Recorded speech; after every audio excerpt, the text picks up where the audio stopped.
Seja Deus e Pai do nosso Senhor Jesus Cristo. Olha nós aqui de novo, canal Rascunho DBD. Desta feita nós vamos estar comentando a lição da classe dos jovens. Nós estamos finalizando o primeiro trimestre de 2023 e a lição dos jovens esse trimestre foi o tema subordinado ao tema separados para Deus, né? Buscando a santificação para vermos o Senhor e servir e sermos usados por Ele, né? Então a temática é interessante, vem nos trazendo aí basicamente tudo sobre santidade integral,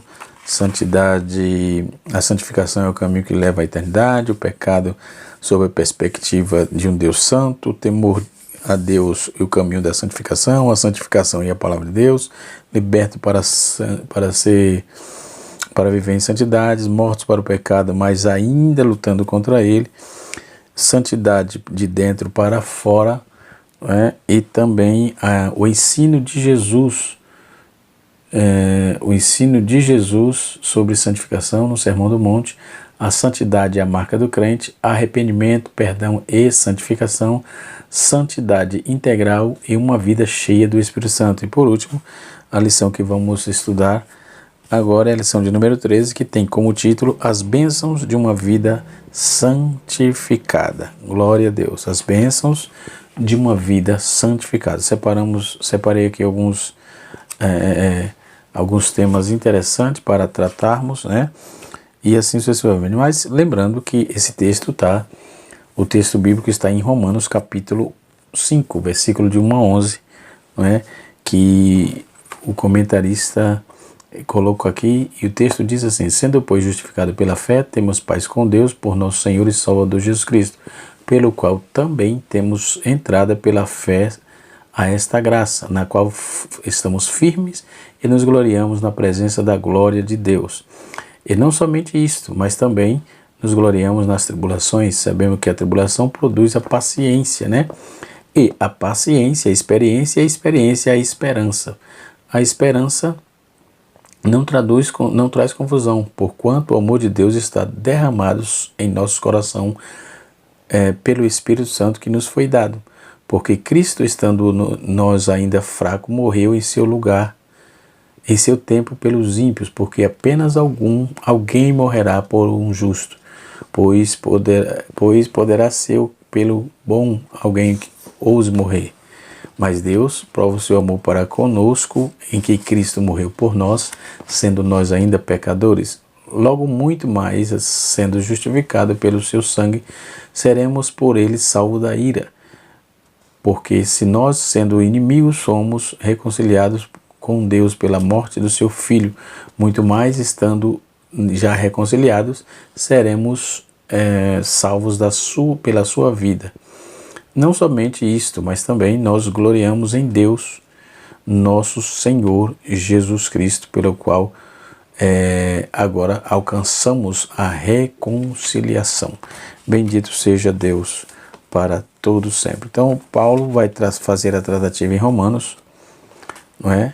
Onde ele trabalha a questão, e no capítulo 5 vai falar sobre o texto basicamente estudado sobre os críticos moralistas sobre julgamento.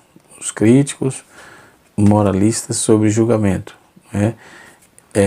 O texto bíblico, ele nos aponta com muita eloquência, com muita verdade, né? Fazendo apontamentos crassos, né? Do contexto bíblico. Nós vamos trabalhar isso agora, no nome de Jesus, tá certo? Vamos trabalhar essa questão. Quando vamos ver no capítulo 5, eles são divididos em vários temas, né? Que é o tema proposto aqui da lição, a leitura bíblica em classe. Eu quero primeiro, antes de explorar os tópicos, nós vamos para ver o fruto da justificação, os benditos frutos da justificação, né? E nós vamos ver que Paulo, ele apresenta a necessidade, né? No capítulo 1, versículo 18 a 3, né? E também o versículo 20, no capítulo 1, versículo 18, né? E o capítulo 3, versículo 20. Então, no meio dessa justificação, Paulo apresenta a partir do capítulo 3, verso 21 até o capítulo 4, verso 25, Paulo agora passa a falar sobre os frutos da justificação, ou seja, das consequências, né? Isto pautado na nossa leitura bíblica em classe que fizemos agora há pouco. Então Paulo deixou claro que a justificação é um ato exclusivo de Deus. Também Paulo argumenta que a justificação pela fé não é uma novidade, mas uma verdade já presente na antiga dispensação e é demonstrada na vida de Abraão.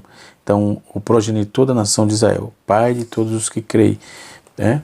Tanto judeus quanto gentios. Agora Paulo mostrará os benefícios que emanam da justificação, e assim sucessivamente. Em primeiro lugar, no versículo 1, Paulo ele apresenta a justificação como um ato declaratório de Deus. A justificação não é um processo, mas um ato legal, forense, judicial de Deus, da qual ele declara, sobre base da justiça de Cristo, que todas as demandas da lei estão satisfeitas, né, com respeito ao pecador.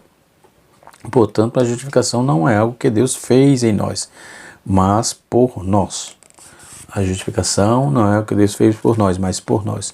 Não acontece dentro de nós, mas fora de nós. Então, a justificação é um ato que acontece uma única vez. Não há graus de justificação, ela é instantânea, completa e final. O homem é justificado por completo e não é justificado. O crente mais fraco é tão justificado quanto o santo mais piedoso.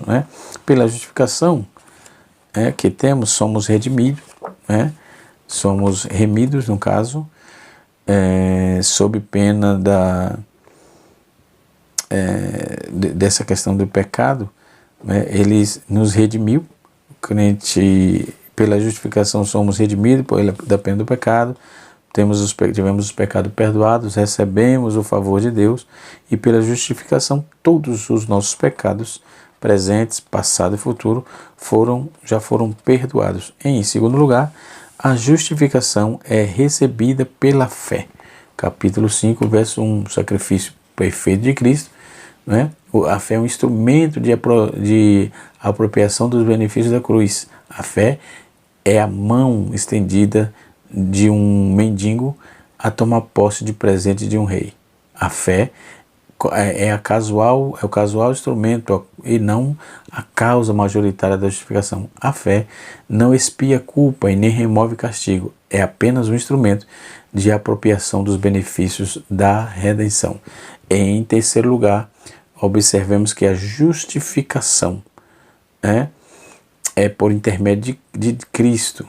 Ainda no capítulo 5, verso 1, é a base da justificação, é o sacrifício de Cristo na cruz. Não fomos justificados com base em obras para fazermos o que fizemos para Deus, mas na obra que Cristo fez por nós na cruz. Por isso que não é para nós, é por nós.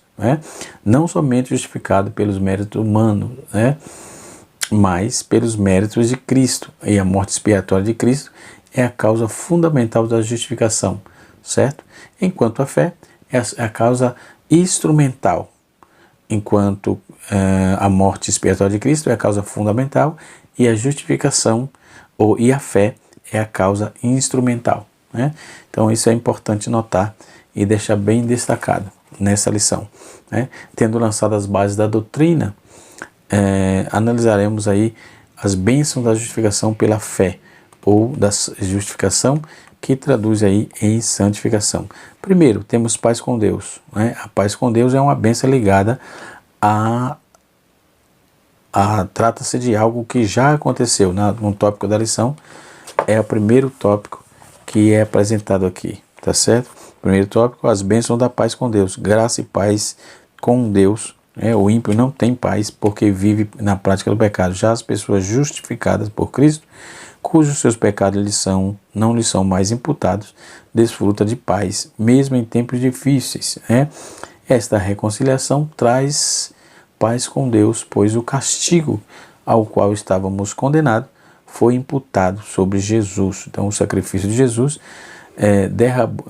derrubou a parede que separava o ser humano de Deus, né? Então podemos observar que as bênçãos, né, que é derramada sobre nós, né, é a paz com Deus para começar. Então a paz com Deus, ela trata-se de algo que já aconteceu, não é a paz de Deus, né, mas a paz com Deus. Não é um sentimento, mas um relacionamento, né? Entendeu, jovens? Não é um sentimento, é um relacionamento. É a paz da reconciliação com Deus por intermédio do sacrifício de Cristo. É a barreira que nos separa de Deus e foi destruída. Não somos mais filhos de sua ira, mas somos filhos do amor. Então o pecado consumou uma ruptura, né, sobre Jesus, que veio para estabelecer a comunicação suspensa que havia devido ao pecado, né? Um comentarista chamado Godfrey Wilson, ele diz que essa paz com Deus significa a ira de Deus não mais nos ameaça. A ira de Deus não nos ameaça mais, né? Porque somos aceitos em Cristo, capítulo 5, verso 9. Essa paz não é a mudança em nosso sentimento, mas é a modificação do relacionamento com Deus. Então, na mesma linha de raciocínio, né, de pensamento, né, outro comentarista chamado Cranfield, ele destaca que essa paz com Deus não significa sentimentos objetivos, né, de paz, mas o estado objetivo de estar em paz, em vez de estar em inimizade, né? John Murray, ele diz assim, ele enfatiza que não se trata de apenas de serenidade e tranquilidade da nossa mente e coração, mas de um estado de paz que flui da reconciliação, isso pautado em Romanos 5, verso 10 e 11. Charles Edman, ele, um comentarista muito contundente sobre isso, ele diz que ainda lança luz sobre esse contexto. Ele diz que o entendimento acerca do verdadeiro significado que é a paz com Deus é quando Paulo aqui, ele nos traz e fala paz com Deus, sua sensação não é equivalente à paz da parte de Deus ou paz de Deus, mas esta denota aí a paz que Deus mesmo usufruiu ou a paz que ele inspira no coração dos seus filhos. A paz com Deus denota um relacionamento para com ele e expressa o perdão e aceitação e se contrasta com a inimizade, não é?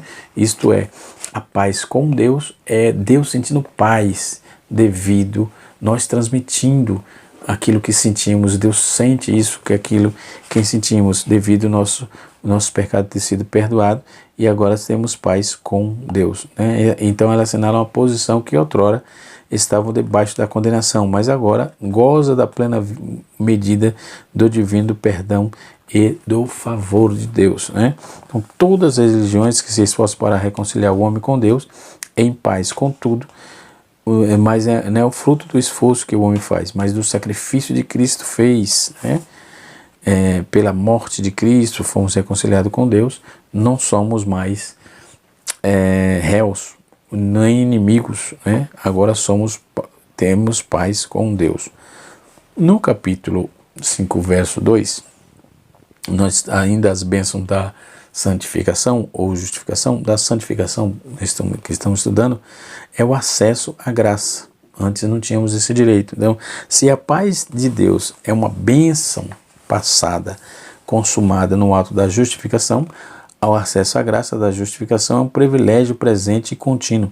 Trata de uma condição permanente e inabalável que se origina de uma ação realizada no passado. O Aroísmo, ele vai fazer uma tratativa, ele acentua que os judeus eram separados da presença de Deus pelo véu do templo e os gentios eram isolados pelo muro externo do templo, não é? No entanto, quando Jesus morreu, rasgou-se o véu, conforme Lucas 23, 45, e destruiu os muros, conforme Efésios capítulo 2, verso 14. Então, em Cristo, os judeus e gentios creem e têm acesso a Deus. Já William Barclay, ele diz que a palavra grega persogog, quer dizer acesso, tem um triplo significado. Primeiro, Barclay diz que significa a introdução de alguém na presença da realeza, não é? Segundo, significa que a aproximação do adorador a Deus. E terceiro, significa a chegada ao porto seguro. Então, primeiro, significa a introdução de alguém na presença da realeza. Segundo, significa a aproximação do adorador a Deus. E terceiro, significa a chegada ao porto seguro, não é? Dentro dessa proposta, nós podemos observar também que outra bênção da santificação é a expectativa da glória, né? Se estamos em paz, vê o passado e o acesso à graça relacionado ao presente. Então a expectativa da glória está atrelada ao futuro. Quem foi justificado não teme o futuro, não é? A morte jamais não apavora. O porvir é o anseio e a glória. Sua expectativa é mais excelsa, né? A palavra aqui traduzida por gloriarmos significa regozijar exultantemente, não é? Uma alegria triunfante, uma firme confiança em Deus, não é? Inspirada na certeza de que temos paz com Deus, né? Outros benefícios, outros frutos dessa questão da santificação é a alegria no sofrimento, né? Não temos apenas nos preparado para o céu, mas também nos equipar para vivermos vitoriosamente aqui na terra. Paulo não está tratando de algo apenas para porvir, mas de algo que capacita a viver vitoriosamente em meio às tensões da vida, né? Nas palavras de John Stott, por exemplo, a paz e graça, glória sim. A paz e graça e glória sim, porém há também sofrimento, né? E assim sucessivamente. Aí nós vamos observar que aquele que foi justificado demonstra gloriosa alegria, não apenas na esperança das glórias, mas também no sofrimento, na força do verbo grego que é kalkomenta, indica que nos alegremos com um grande e intenso júbilo, né? Nessa questão de ensino de Jesus, nas duas coisas encontramos a alegria, né? Em primeiro lugar, nós nos gloriamos nas próprias tribulações, né? E em segundo lugar, nós vamos ver aqui, essa palavra tribulação é tríplices, que significa pressão. E John Stott diz que essa palavra se refere especificamente à oposição e perseguição por parte de um mundo hostil. Ok? Em segundo lugar, sabemos que a tribulação produz a perseverança. A tribulação é a pedagógica. A tribulação agora gera uma paciência triunfadora. Não poderíamos exercer a paciência nem sem o sofrimento, porque sem esta não havia necessidade de paciência. Paciência nasce do sofrimento, não é? Então a palavra grega aí para hupomene significa paciência triunfadora, trata-se de uma paciência vigorosa, não se entrega nem é passiva, né? Mas triunfa alegremente diante das intempéries da vida, né? Ou hupomones, né? A paciência, por exemplo, é paciente diante das intempéries da vida, né? É paciência diante das circunstâncias diversas. É o espírito que enfrenta as coisas e a surpresa, né? Não é o espírito que resiste passivamente, mas o que vence, né? Então as grandes lições da vida que nós aprendemos do vale da dor. O sofrimento não é apenas o caminho da glória, mas também o caminho da maturidade. Davi, ele afirmou: foi-me bom ter passado por aflição, né? Para que aprendesse os teus decretos. Salmo 119, verso de número 71. O patriarca Jó disse também que antes do sofrimento conhecia Deus só de ouvir falar, mas pelo meio do sofrimento seus olhos puderam contemplar o Senhor. Jó 42, verso de número 5. Em terceiro lugar, sabemos que a perseverança produz a experiência, e a palavra grega aqui é dokime, que traduzida por experiência significa literalmente algo provado e aprovado. Então essa palavra era usada para descrever o metal submetido ao fogo, né? Ao fogo do candinho, por exemplo, com o propósito de remover as impurezas, torná-lo um metal aprovado, não é? Legítimo e puro. William Henry diz que assim como o fogo purifica, o purificador dos ourives livra o ouro e a prata das impurezas, que no estado natural que adere também ao paciente da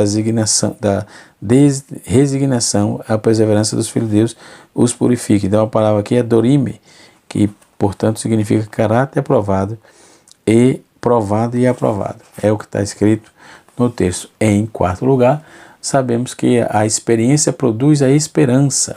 Capítulo 5 de Romanos, verso de número 5 também. Esta não é esperança vaga nem vazia, é uma esperança segura, que não nos decepciona, né? Mas nem nos deixa envergonhados. Mas como saber dessa esperança, né? Não é uma fantasia, nem uma ficção. A resposta de Paulo é meridianamente clara, porque o amor de Deus é derramado em nossos corações pelo Espírito Santo que nos foi outorgado. Então Paulo diz que o fundamento sólido sobre o qual descansa a nossa esperança da glória é o amor de Deus, né? Não há uma efusão de amor de Deus nesse quesito, ok? Outro ponto importante das bênçãos que desfrutamos da santificação é o derramamento do amor de Deus sobre nós, assim como o Espírito Santo foi derramado sobre o dia de Pentecostes. O amor de Deus é derramado nos nossos corações daqueles que são justificados e santificados no Senhor. Então a palavra derramar traz a ideia tanto da abundância como de difusão, tanto de refrigério como de encorajamento. A justificação é um objetivo, é um ato objetivo, mas um fruto, né? Mas seu fruto é uma experiência subjetiva. Então não é destruído o significado, o fato desse versículo, tanto o amor quanto o Espírito Santo aí sejam mencionados pela primeira vez nessas epístolas, ok? 3 fatos devem ser destacados aqui com respeito ao amor de Deus sobre nós. Em primeiro lugar, o amor de Deus é copioso. E em segundo lugar, o amor de Deus é imerecido. E em terceiro lugar, o amor de Deus é provado, não é? Então podemos ver que temos informações sobejas nessa lição, ou seja, de sobra. Outra bênção da santificação é a certeza da glorificação. Paulo passa da prova do amor de Deus, mas não para as consequências da morte por nós. Uma lógica irresistível aí, Paulo vai do maior para o menor, dizendo que se formos justificados pelo sangue de Cristo, com certeza seremos salvos da ira no dia do juízo. Se Cristo já morreu, seu sangue e já verteu seu sangue, se Cristo já verteu seu sangue por nós, fazendo o trabalho mais difícil, né? Não teremos hesitado ou de hesitar em crer em nossa completa e absolvição no dia do juízo, né? E aí nós vamos observar que 2 verdades preciosas têm que ser observadas aqui também nesse texto, né? No texto de Romanos capítulo 5. Podemos observar que, em primeiro lugar, a justificação desaba na glorificação. Aqueles cujas transgressões foram imputadas a Cristo e ao mesmo tempo receberam aí em sua conta toda a sua perfeita justiça, estão seguros da glorificação. Aos que Deus justifica, a esses ele também glorifica. É impossível perecer aqueles que Cristo verteu o seu sangue. Charles Hedman, ele diz assim, ele pergunta: se Deus fez tanto a favor dos inimigos, que não fará a favor dos seus amigos, não é? Grant House, ele diz assim, quando diz que salvos da ira, se refere à libertação final do juízo final. Essa salvação é garantida pela justificação e pela santidade dirigida de nós para Deus, para com Deus. Então Paulo fala dessa glorificação, né? Ou seja, do que Deus tem feito por nós e ao que Ele ainda fará por nós nesta consumação, ok?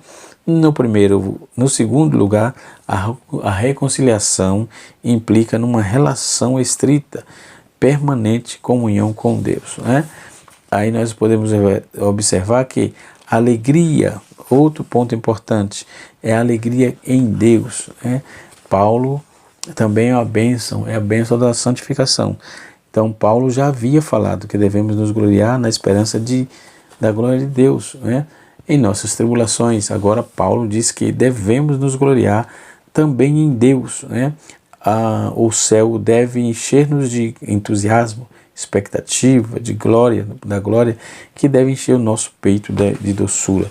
A compreensão de que Deus tem um propósito em nossa tribulação é uma verdade consoladora que deve nos levar a mais sublime exaltação. No entanto, todas as alegrias, seja no tempo ou na eternidade, nenhuma excede a nossa alegria em Deus. Ele é nosso maior prazer, é o supremo deleite da nossa alma. Só nele há plenitude de alegria, só há uma esperança, há delícias perpetuamente em Cristo. Salmos de número 16, verso 11. John Stott, ele esclarece que gloriar-nos em Deus não apenas regozijarmos nos privilégios, mas também em sua misericórdia, no fato de que ele nos pertence, mas o fato de que ele lhe pertence, mas no fato de que ele nos lhe pertence, né? Então é importante notar toda a informação proposta pelo texto bíblico, né? Que é por demais interessante, que é muito interessante, né? Então podemos observar que nós vamos ver que a visão paulina e a visão proposta na lição é de muita valia para nós, né? Então podemos observar que no tópico de número 2 nos diz assim: a bênção da alegria da salvação. A tribulação produz a maturidade. Eu já tratei disso também. Na caminhada do crente para o céu, as tribulações são inúteis. Jesus não nos prometeu uma vida sem conflito, mas afirmou categoricamente que passaríamos por aflições. Ele não engana seus seguidores. Na história do povo de Israel, podemos aí ver algumas tribulações que serviram para o ensino e correção, a fim de que os hebreus aprendessem a confiar no Senhor, nosso Deus, ok? Então, outro ponto importante é que o crente, mesmo enfrentando tribulações, tem certeza do amor de Deus, né? Tem certeza do amor de Deus. Então, no texto, Romanos capítulo 8, verso 35 a 39, o apóstolo Paulo relaciona uma série de intempéries, mas conclui que mesmo estas dificuldades não são suficientes para separar uma pessoa salva pelo amor de Deus.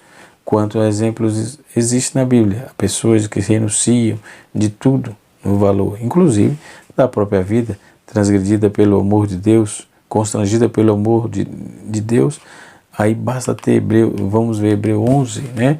Que aí vamos ver aquela galeria de herói para constatarmos isso, né? Para constatarmos essa questão. Quem mantém a sua fidelidade a Deus, independente da circunstância, pode receber ou perceber o amor de Deus, e a exemplo do grande mestre Jesus.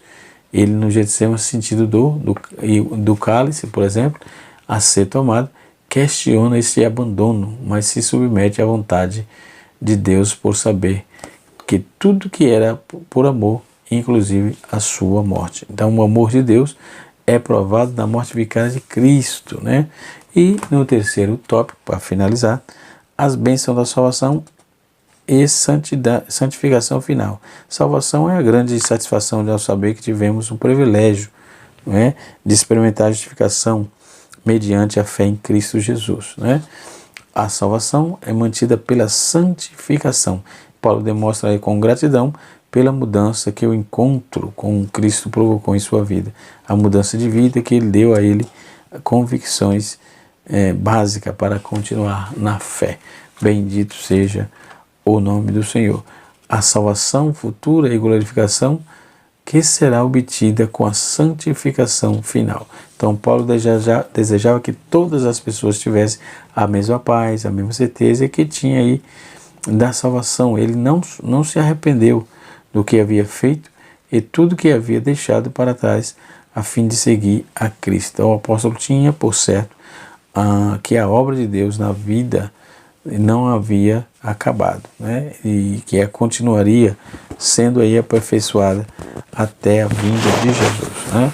E assim sucessivamente. Que Deus abençoe a todos, que o Espírito de Deus continue falando poderosamente em cada coração e até a próxima aula, se Deus assim nos permitir. Finalizando aqui o primeiro trimestre, na próxima aula estaremos em uma outra lição, um outro tema, tanto da classe dos adultos, tanto da classe dos jovens, como da classe dos adultos. E até lá, se Deus assim nos permitir, canal Rascunho DVD, ensinando para transformar vidas.